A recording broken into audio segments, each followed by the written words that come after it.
26 bölüm. Кудай Теңириң энчиңе берип жаткан жерге барып, аны ээлеп, ага отурукташканыңда, Кудай Теңириң берип жаткан жерден алган бардык түшүмүңдүн алгачкыларын алып, себетиңе салып, Кудай Теңириң өзүнүн ысымы бар болуп туруш үчүн тандап алган жерге барып, ошол убактагы ыйык кызмат кылуучуга мындай деп айт: Мен бүгүн Теңир биздин ата-бабаларыбызга убада кылган жерге келгенимди Кудай Теңириңдин алдында билдиремин.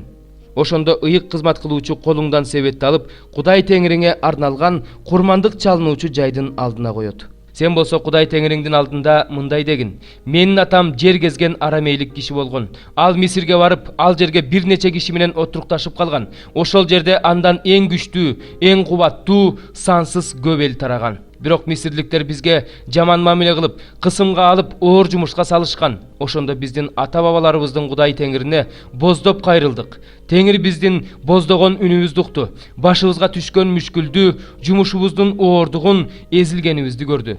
Теңир бизди Мисирден сунулган колу, күчтүү билеги менен, зор коркунучтары менен, жишаандары менен, кереметтери менен алып чыгып, ушул жерге алып келип, мына ушул сүт менен балаккан жерди берди. Мына эми Теңир өзүң берген жердин түшүмүнүн алгачкыларын алып келдим. Анан аларды Кудай Теңириңдин алдына коюп, ага таазим кыл.